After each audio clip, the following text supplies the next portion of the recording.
Welcome back for hour number 2. This is Tampa Home Talk, and I'm your host, Katrina Madewell. And we did a little switcheroo of our guest this morning, but it works out. No worries. It's all works good. out for us. What do you, Adam, we totally bypassed your That's okay. We're going to do a tip of the week, and then I'm jetting out of here. Okay. It's going to be great. You do it. No, my tip of the week this week is talking specifically to like commercial landlords. And again, this actually works for regular landlords as well on residential properties, but you need to make sure that you know when policies from your tenants start and expire. Because especially on the commercial side, a lot of those policies, if they're E&S, which as a reminder for those, that's excess and surplus lines, right? Lloyd's of London. Those are 1-year policies. They don't automatically renew. You're not going to get a cancellation notice because it's just a 1-year policy. The cancellation notice is the beginning of the policy, letting you know this only lasts 1 year. You got to reapply. So if you're not putting that on some sort of spreadsheet where you're checking, wanting that extra certificate of insurance, or if you're a landlord of a residential property wanting that renter's insurance deck page again, you could be SOL if something happens. What's the biggest We don't use risk? acronyms. SOL? Is that a policy endorsement? I don't think that would be spit out of luck, so to speak. Pat George was ready with his finger on the button. But what were you going to say, Katrina? What's the biggest risk and exposure? Like, what's the biggest potential issue for the landlord if they haven't checked and this tenant's policy didn't renew? Liability.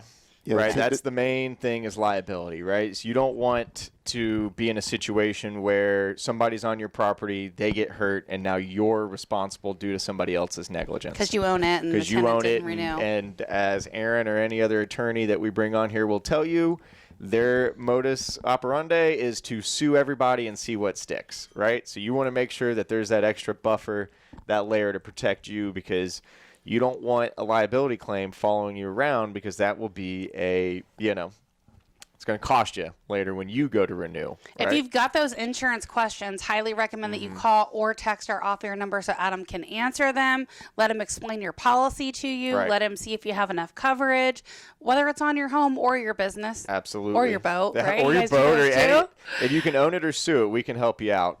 And the other thing, while we're talking about it, this is another word to the wise especially for commercial tenants. A GL policy doesn't cover any of your property, right? So if you're not buying property insurance and let's say a fire happens and you only have a general liability policy, you don't have any coverage. What if that tenant's person started the fire? Does that matter? Yeah. They still wouldn't have any. They still wouldn't have any coverage. So you would be coming out of pocket to rebuild your entire business, which is a lot more expensive than a $1,000 insurance policy. So definitely. It's like the worst case scenario if the person that's starting the fire injures themselves, because then they're going to sue you. Right. Pretty much. So call or text our off-air number for the insurance. We can get you connected. It's 813-377-2775. 813-377-2775. You can call or text insurance or Adam, and we'll know you're looking for him. Absolutely.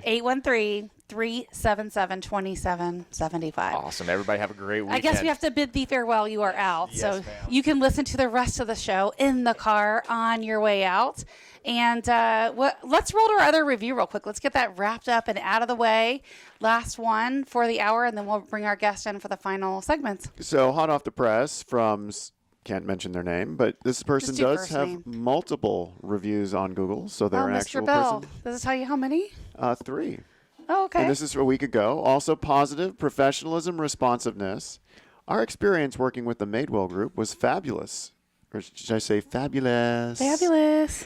We started looking for a home in this crazy market, and initially we were not working with an agent. We were interested in a home Katrina and her team were listing. That one didn't end up working out, but they followed up with us and jumped in to assist us as the buyers among process. Kate, the buyer's agent, was great. I keep seeing this Kate name recently. Yes, she's all over the Kate's been place. Fabulous. And you'll see Jen a little bit more. Fabulous or fabulous? Fabuloso. So yeah, shouts out to Kate, and her name's popping up a lot on these positive reviews.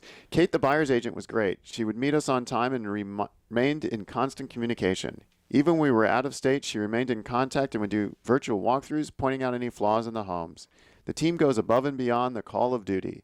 Katrina, even her husband, step in and help with an emergency pool cleaning we needed resolved right before closing. Everything worked out great, and I would be happy to recommend Katrina and her team to anybody. Tell me about this pool issue. So I actually had him mixed up for a second in my mind with a different client, but now I know exactly who it is. Yeah, tell me about this The pool moment thing. he said that, okay, so what happened was this was like kind of like when you think about estate sale, right? Older person, older home, needs a ton of work, like everything from cabinets falling apart to like literally swamp pool. And so what happened was we had called multiple pool companies and nobody, they either didn't call us back, and we've have contacts we've worked with before, right, in the past, or they literally couldn't get to it in any reasonable amount of time, or they wanted to charge just to go out and look at it when I already sent them pictures. Wow. So what happened was, and this, I wish Sarah was still on the line because she would comment about this one, but basically what happened was it was a conventional loan.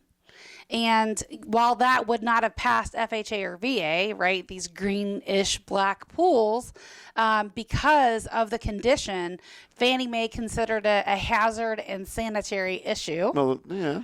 So they said, yeah, this pool's got to be cleaned up. We need to make sure the pool motor is running and all this sort of stuff. So, yeah. So because of the time frame, and we didn't want to delay them, and underwriting was requiring this pool to be cleaned, and the listing agent was no help. He would not do anything about it. He's like, sorry, as is. We're like, okay, well, do you care if we go out there and get the pool clean? Can you do anything for us? Can you dump in some chlorine in the pool? So needless to say, we were able to pull it together and get it under wraps and get it in a good enough condition to where they accepted it. Now the pool still needed some work even after we left, but at least we got the color to change, and the bottom looked much better. You could actually see the bottom. Yeah, that's what And minor I things. think I posted these on Facebook, which I know you're not on, but if you follow me on Facebook and you saw that pool with the before and after, this is the one we are talking about. That is the customer that left us that review. So And if just it weren't because- for us, he wouldn't have been able to get the home. And just because I'm not on Facebook doesn't mean that you can't be on Facebook. That's and right. you should hit like and subscribe to our shows. That's right. And we'll treat you the same way that we do all of our customers, like family. But yeah, this lovely man and his wife would not have been able to close on that property if we didn't jump in. Definitely would not have been able to close on time for sure. Wow. If we didn't jump in and help get that pool a little bit better than it was before. So they were able to get their pool, and we had to also give cost estimates on some broken tile, some cabinets that were falling off, all that fun stuff. So there's a lot of things that come in to play when you have a loan, right? These things pop up at the last minute and we have to jump in and kind of deal with them, and that's what happened. So great review, Mr. Bill. Thank you. We appreciate you. Oh, I didn't say his name. Well, I just use his first name. So, and you did the. Yeah, we did the inspection. You did the inspection. Do you remember that one? Did you look at it? I didn't personally you do forget that it? inspection. Did you look at it later? It needed quite a bit of work. Well, I mean, usually when our certified master inspectors are good at tearing homes like this to shreds in a report, so I generally don't see them. Anthony, our inspection manager, though, he, on the other hand, reviews them. I'm getting comments on Facebook. She said, yep, I saw that pool. Y'all did an awesome job. We sure did. We got it much better so that guy could actually close on his property. It was, it didn't take that long. It was really a couple, 2-3 days. Nice. With some regular chemicals and stuff, but they can sure go to what quick, especially with the rain. Yeah, So. especially this time of the year. We even yesterday we had rain for 7 hours straight. Yesterday, I think it depends on what part of Tampa you were Yeah, in. Tampa did. Yeah, St. we didn't Pete? get as much rain. I was in St. Pete and it was dry. Isn't that weird? That's so I know, strange. it's so weird. Literally cross the road and it's rainy one side, not on the other. All right, so we're going to go on to our guest for the hour. And, the topic for this particular hour is all about, restore, don't replace, right? Because we live in such a disposable world that we want to talk a little bit about restoring and renewing some things that people might otherwise toss. So since our outline is a little bit mixed up, who is who? You're going to help to introduce yourself. That's me. All right. So On the back side of that card tells you what I do. So we're going to have a furniture restoration person in, Mr. Mark Morin. And I'm Bernie with ACS. And Bernie with ACS. We'll be talking to you guys in just a few minutes when we come back. Right after this break, this is Tampa Home Talk.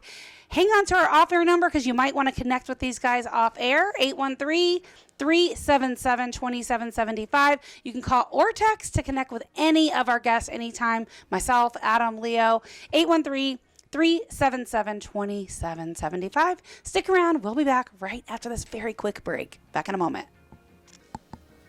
I feel like we have more time. They're going to go 813-377-2775.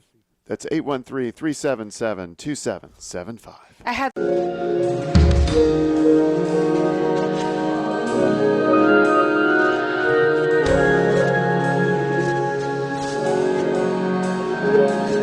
Well, good morning. Welcome back. This is Leo Kane with Barrel Engineering and Inspection. I'm here with Pat.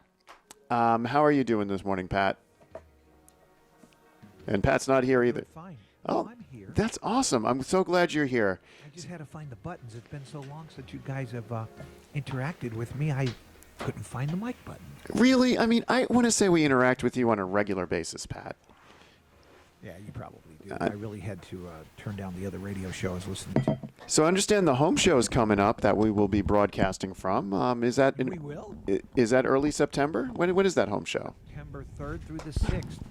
And The it- fairgrounds. at the You know, it's been over a year plus since we've had a home show. So vendors galore. Just I don't think I'm dozens and in dozens. town that weekend. I'm in town that weekend, but my problem with these, I've been to a couple of trade shows recently, and it's just attendance is way down. So are we expecting? I remember I went to one that was during Hurricane Dorian, and that was attendance way down.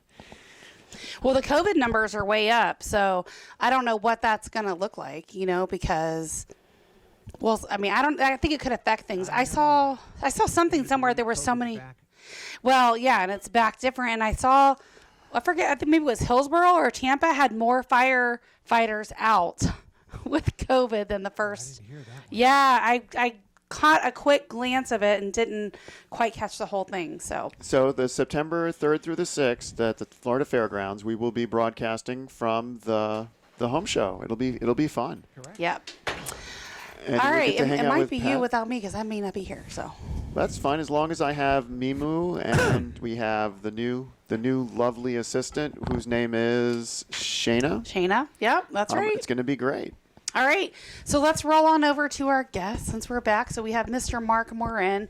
He is the owner and founder of Restoration Plus Global. Go ahead and pull your microphone down so we'll be able to hear you there.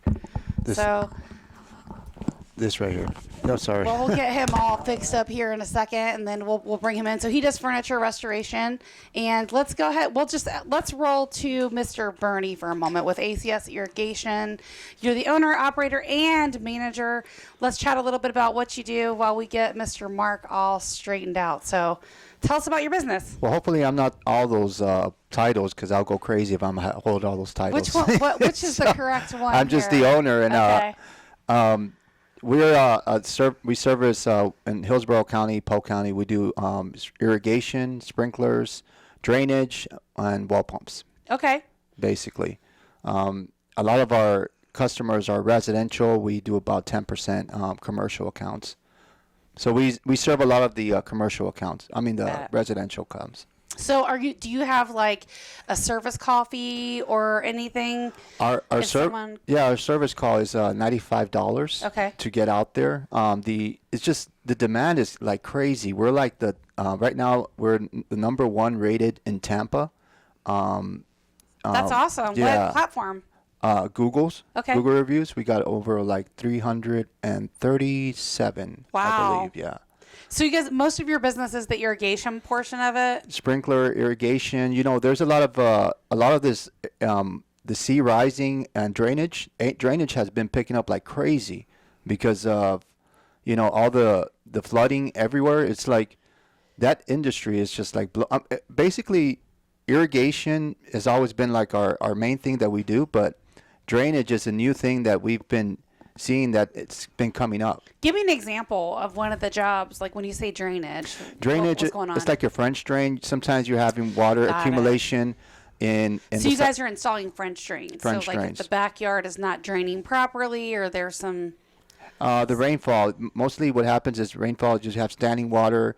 Then from that standing water, what happens, it goes into the house and starts to wear out the foundation, and it starts to seep into the water intrusion. And water damage is horrible. It just the cost goes up really high trying to repair all those things. Well, Leo, this is a good time for you to chime in. Talk about some of the inspections when you know there's a French drain needed. I mean, there's a lot of time where drainage needs to be improved. I mean, you have these, they're called hip roofs, which basically look like pyramids. The water just sheds off the side, and you end up with little trenches around your house. Over time, that eats away at the foundation.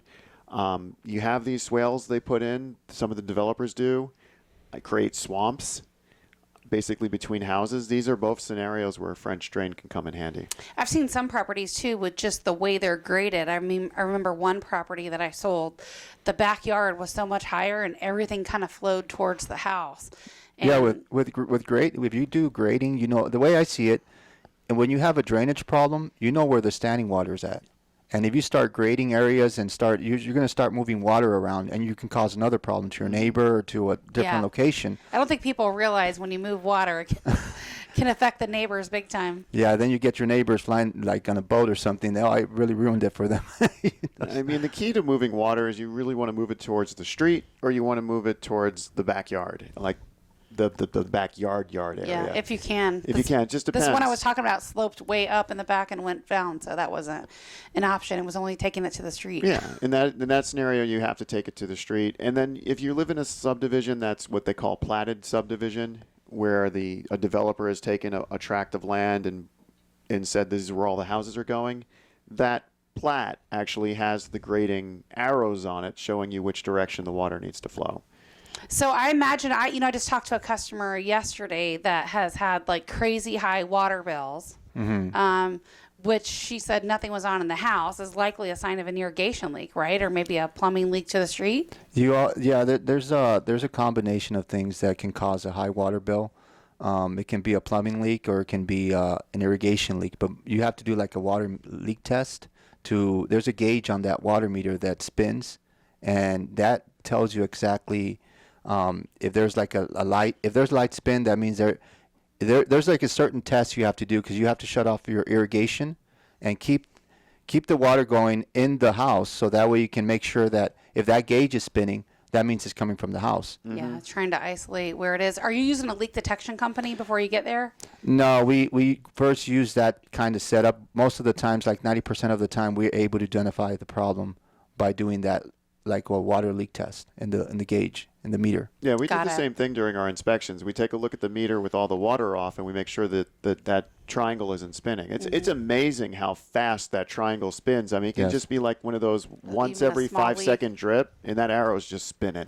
Yeah. But it's a combination of variables with that, because you know, sometimes you might think, oh, my bill is going really high, and what's going on with my bill? And you're like, all you have is multiple settings on your controller. You know that you have your double watering, your irrigation. Just a simple setting can really raise up your water bill. Can make a big difference in terms of, how much with the bill. That little drip, like you said, can be a big water accumulation. But it's important that if you have something like that, you got to get somebody out there that knows what they're doing. Even with that water leak test and the meter, that really just, you don't have to go into all this fancy stuff or leak detection.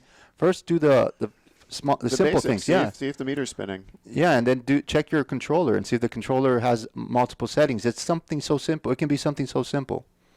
Yeah, it's, to the layperson, sometimes it doesn't seem easy, right? But if Yes. you do it for a living, it may be. So what about if you have low water pressure in one of the zones? You start off by, there's a certain, because every time we get to a project, we start certain steps. Of course, we get the customer's information, and then we just start off by our own checks to make sure that we isolate the problem. So if we have a zone that's not doesn't have high pressure, most of the times it could be just a leak, a sprinkler leak, just basic sprinkler leak, and that knocks off the whole zone. The other Yeah. thing that can be, once, let's say, we repair the sprinklers and everything's there's no leaks in that zone, then it can be your irrigation valve. That valve is not, sometimes it has a diaphragm in there and hardens over time. It doesn't open up all the way, it doesn't close up all the way, so it doesn't give you that 100% pressure when you just installed it. You drop it down to like 60%. That might be causing reduced water pressure. Then you have too many sprinklers on the zone. What happens when, some of these zones get stuck open? Do you ever see that? Do you know what causes that? That's a typical weekly thing in our when we're doing offering service. That's just a standard thing we always see. It's urgent, immediate calls. They call us over the weekend about that. Though my zone is running and I need someone out here immediately. So it's just a normal thing. It's important that you always check your irrigation valves. You have to make sure that these valves are, because over time they're not going to last. They last about. How would someone check those? When you say check them, what should they do?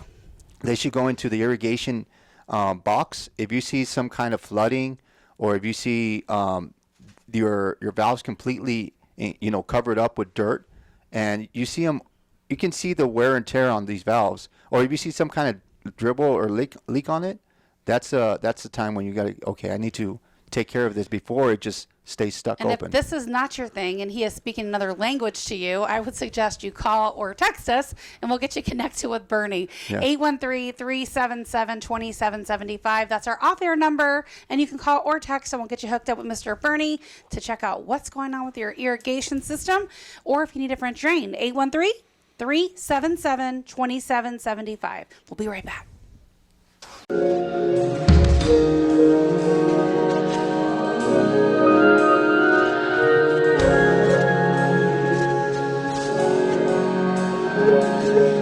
Welcome home. Leo Kane here with Barrel Engineering and Inspection, rounding out the second pie chart, second half of the pie. Oh, don't even start with the pie chart. Don't go there. Really? So now let's kick things over to Mark, owner and founder of Restoration Plus Global. That would be me. And Awesome. Mark, so you are we were talking about this during the break. You are a lost art. Yes, You are like the person that restores the family heirlooms. that's me. Yeah. So you've been doing this, I think, for at least 5 minutes, right? How long you been doing this? Going on 40 years. Wow. Who taught you how to do that? I was an apprentice, like the old school, with a master craftsman for 3 years. And then I launched out on my own and had some oversight, on trickier jobs. But, over the years, you just get your hands on the furniture.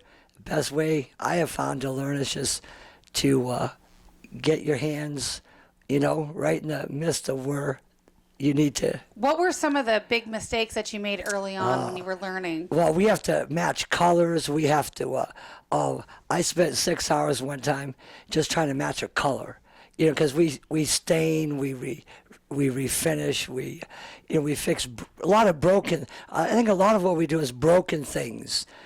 People bring us their broken things, and I just got a lady yesterday brought me a chair, part of a eight dining. I think she has the 8 chair set, and one of the legs just snapped off.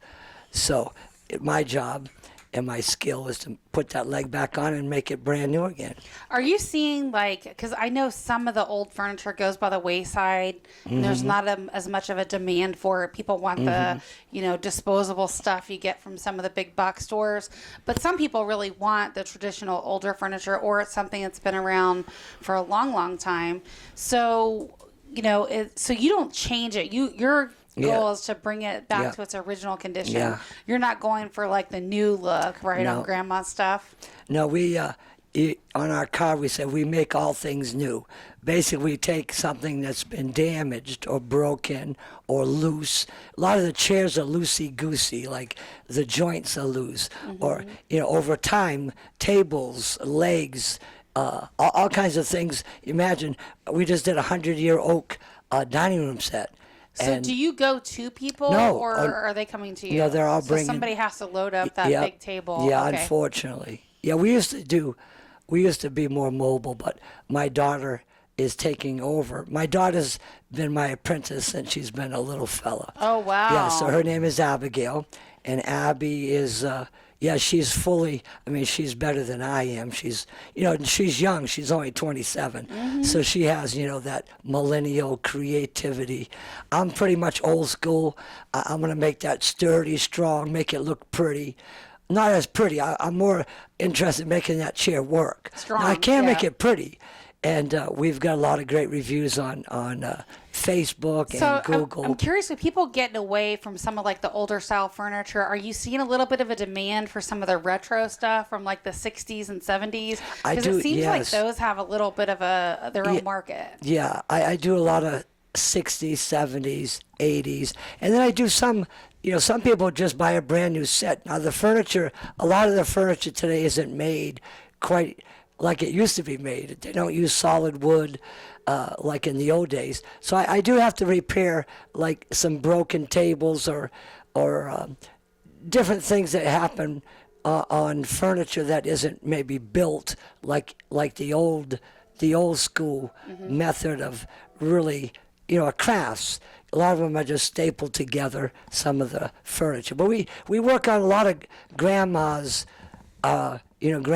heirlooms, and people seem to be wanting to, when grandma goes home to be with Jesus, they decide that they want to make grandma's furniture look beautiful again. So tell us about like how you got started, because I got a note here that you started literally from the bed of your pickup truck. Tell me about that. Yeah, I did. Wow, somebody found that piece of trivia. Well, I was up in New York, and I was a single dad with my little girl, and I found myself working, minimum wage job, and I was part of a church community, and just being faithful. And one day I got a call from a friend and said, "Are you interested in helping me in my business?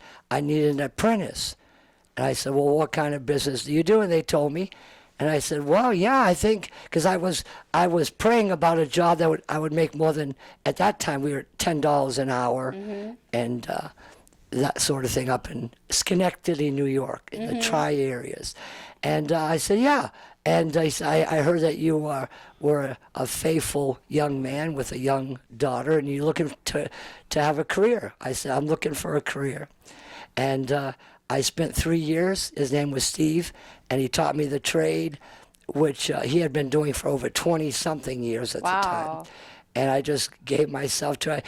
I remember making $100 the first, almost per week. The first week, because I was getting 30% of what I could produce, because it was on commission. Right. If whatever furniture you can work on and get it looking nice. So I got 30%. Then I had to redo things because I made a lot of mistakes in the early days. But eventually, I was able to become a master craftsman. So are you doing mostly restoration for people that bring stuff in, or are you Yeah. ever locating old furniture people are disposing that you resell? Yeah, no, we don't do. All we do is fix people's Repairs. Damaged furniture. Do you strictly work with just wood, or are you Yep. working with any other materials? Nope, it's just wood.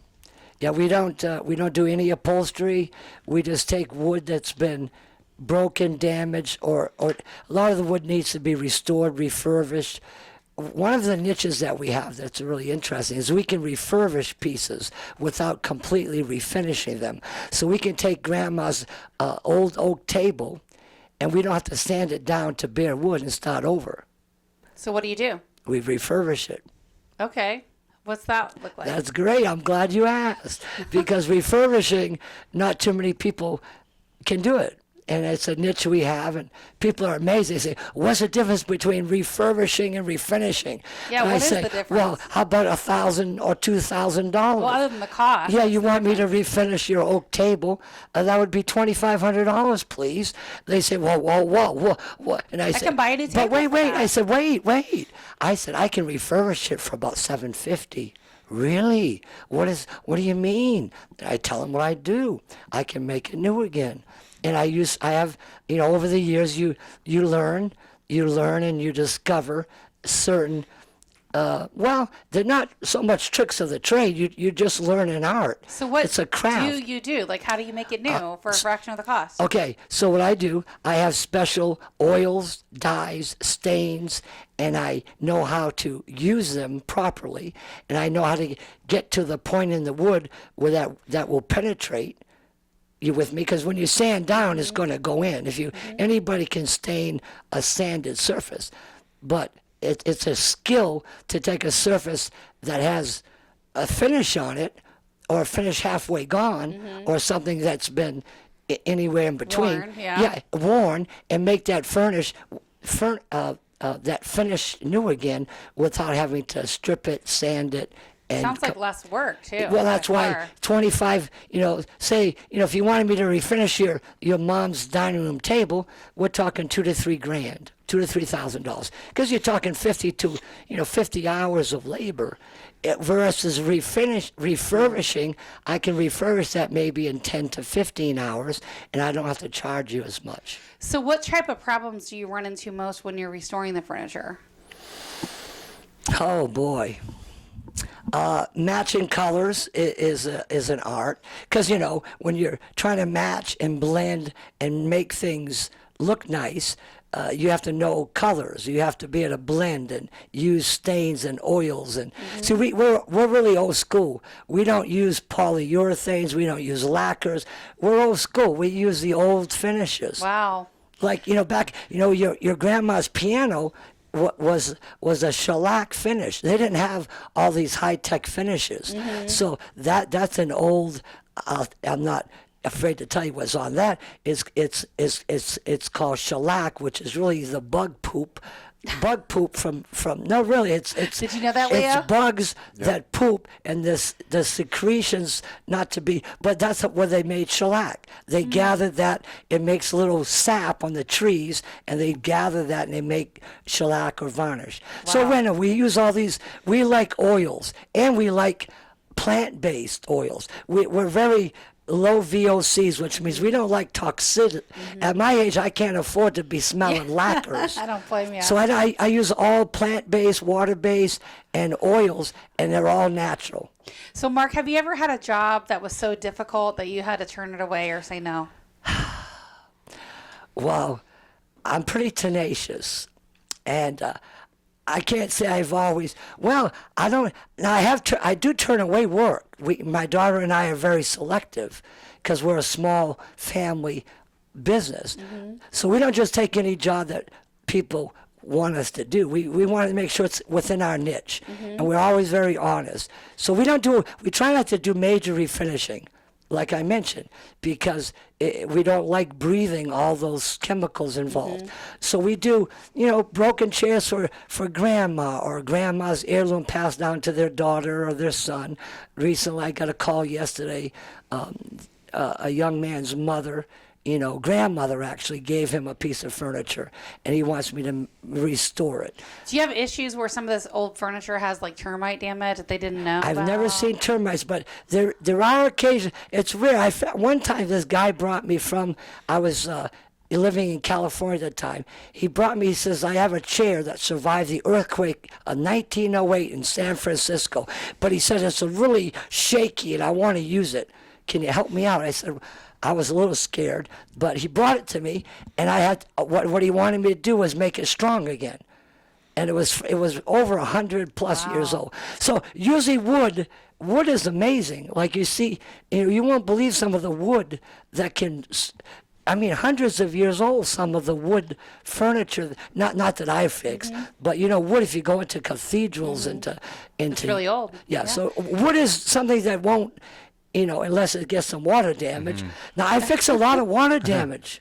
Yeah, I get people that get water, like they get flooded, and then they say, well, my bureau has all these water problems on the base, and I do a lot of that, actually. How do you fix that? That's another. Well, you're going to have to hold that until after the break. Okay. And we'll answer that. And I'm just kind of curious. You've mentioned like the broken chair leg pretty often, like how long that takes and that sort of stuff. So we'll answer all that when we come back after the break. And I'll let you ask your counterpart a couple questions about his business. I would love to. This is Tampa Home Talk. We're going to take a quick break. And if you would like to connect with our guest or myself, our off-air number is 813-377-2775. Again, we can call or text this number, 813-377-2775. Again, last time, 813-377-2775. This is Tampa Home Talk, and we will be back right after this break, so stick around.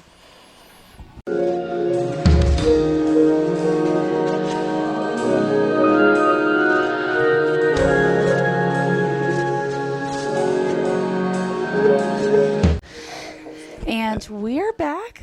I can't believe we're at the last Welcome segment. home. This is the final segment, hour number 2 of Tampa Home Talk. We're so glad you're here. So dive in and answer a few of those last little questions, Mark. And I would love for you two to ask a question or two about each other's business. Okay, so I think was the last question, how do I fix water damage? Yeah, that was Maybe? one of them, and yeah, I was that was asking kind of about the interesting lakes. to know. Yeah. You know, because the water damage just destroys everything, right? It does. Yeah. Now, some of the furniture's only underwater for an hour or two. It depends how long it's been underwater. But if the wood's in good condition, we can sand. Now, in that case, you're going to have to probably sand down, and you're going to have to get to real wood, at least good wood. And then sometimes we can replace wood. We're a full shop, so I can replace legs. I can replace. Are you guys building anything custom? We or don't just build. restoring? Okay. No, just restoring. So like if you have like a leg that's already water damaged, you would basically replace that whole Yeah, leg, right? cut it off. Yeah. Okay. I remove Amputate it. Yeah, and I put a new one on. Yeah, there you go. Yeah. So, it's usually the lower part of the furniture. And some of it is grandma's heirloom.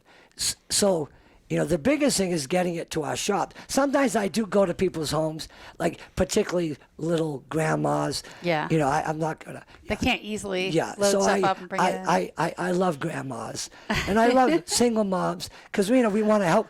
Our heart is to help people. We're not really in it to make we're not making. We have to make a living. Yeah, we but- make a living like an average, and but we're not trying to build something like Bill Gates. But I bet you create really nice, with this old furniture and they're restoring it.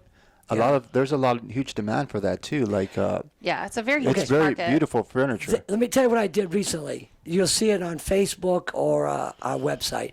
I took an old cedar chest. It was made by a company called Lane. Lane Furniture was a popular furniture company. So Lane Furniture made an old cedar chest, and they laminated it, the whole thing. Now, on the inside, you open the lid, it was a cedar chest. But on the outside, it was all laminated, and that laminate was falling apart, and it didn't look good. So they brought it to me and said, what can you do with that? I said, the first thing Take all the laminate off? Yeah, because underneath the laminate was Yeah. cedar wood. Yeah. It was a Beautiful. beautiful Which is part. way yeah. better. Yeah. So it took me about 25 hours, but I was persevering. I took off all the laminate. There was laminate everywhere, bottom, sides, top, and I had to get that laminate off without damaging the cedar underneath. Whew. Anyway, my daughter and I did it. 5-minute project. Oh Easily. yeah, it was fun, and you give the person a quote when they bring you furniture, and you want to be you don't want to go so we said $500 to restore your piece. After something like 25 to 50 hours, I lost count. I made that thing so beautiful. And then there was this top. I was like, it probably looks way Yeah, better. the top was really funky. It had cedar wood, but some other wood in like an inlay, and they weren't sure what to do with it. They said, "What?" I said, "Well, let me do what I do," and I killed it. So you're out there like, cause you yes, you see some furniture, you're like, oh my can't God, I fix can it. restore Yeah. this one really nice, Yeah, I do consult with my clients if I feel like I'm going to. Do you do the dog chews, like people chew on the wood? That's what. I really do. I have pictures of beds. Like this lady actually brought me just a maple set, and her dog chewed up the ends of it. We bought our conference room table and chairs used, and Yes. one of the in the bottom got chewed by a dog. I think on one of the I chairs. do a fair amount of animal repair, so I would say I fix animal repairs too. What question do you have for Bernie about his right. business? Wow. Well, I don't know. Boy, I was impressed with your knowledge of the whole entire. The irrigation and Yeah, post drain space. because I've been out there with my sprinklers. We Yeah. lived in California, and You're not allowed to water your lawn there, are you? no, yeah, but we lived there for 12 years, and all the homes have their sprinkler systems. So I had to learn because it costs a lot of money. Not that I wouldn't hire you, Bernie, but again, most of it Well, sometimes, like if it was up to me, like my husband would fix that stuff. But I can tell you, if he wasn't around, I would not do any of that. In the long run, what happens if you're for example, you said your husband would fix that. They would install the sprinklers incorrectly, and then you will run with the mower, break it, and there goes your whole weekend working on this irrigation. Yeah. You're like, doing like your whole day just going back and forth. Do I have Bernie, this I part? am all about calling the guy. You don't have to convince me. Back in the day, we think we can fix things, right? Us guys, right? But now, if I was doing it again, I would call Bernie. Let me tell you an example. Just like if you have, there's a customer that we try to optimize the system when we go out there. We just don't want to repair sprinklers. They have 8 sprinklers. We convert them to 4 or 5 and create a low maintenance system. Oh. Instead of them having, because there's like lawn service companies out there that don't specialize on this type of service every day. But your objective is to reduce the sprinklers, cap redundant sprinklers, and optimize the pattern. Mm-hmm. And then by doing that, you don't worry about keeping all these redundant sprinklers. You optimize the pressure, and you get your pattern right. And like, for example, I was saying this customer that I had about 8 to 10 sprinklers, I would say, and we converted to 5. And they were calling lawn maintenance irrigation companies, but I don't know what the deal was, but they always just went out there, repaired the same Kept sprinkler. breaking them, kept hitting them with the lawnmower or whatever. And we brought it down to 5, no more problems. So great. That's good. That's what you that's want a to good use of money right there. You want to make sure when you go out there to customers, just like your home, and we have to have those same core values with all our technicians. Yeah. That's what they deliver. Each of our technicians have a certain core values that we have to deliver. We have to wow the customer. And what are some of your core values? It's we make sure that our employees are always taken care of, and they take care of our customers. We want to be the top reviewed, which we are now in Tampa. Nice. And just with that. And what areas do you serve? Polk County and Hillsborough. We're mainly in Hillsborough County. We're going into Polk County. We want to make sure we dominate that market next. Good. Yeah. But it's going, the industry, there's a huge need for this type of service. And the service industry is struggling with good homes. Good labor and good workers. There's a huge demand for homes, and the huge demand for homes correlates to services. Big demand of all the vendors. Yes. Everybody's going into the IT or technical, and there's a huge need for. There's a statistic that the National Association of Realtors did that said for every home that's sold, it relates to easily, I think it was like over 35 different vendor referrals that a real estate agent could potentially refer a different partner that needs help, with something around their home. And it's hard to find reliable, quality work that's dependable. It is, and all of our show partners are amazing. So if you're looking for a good recommendation, reach out. Call or text 813-377-2775. We'll make sure you get connected with only the best. 813-377-2775. And I can tell you, gentlemen, we don't have people on the air that we don't know personally, haven't gotten great reviews by our clients, or we haven't already vetted you and checked you out. And that's why you're on here for a reason. Perfect. So this is Tampa Home Talk. Love where you live, or we'll fix it. Welcome home.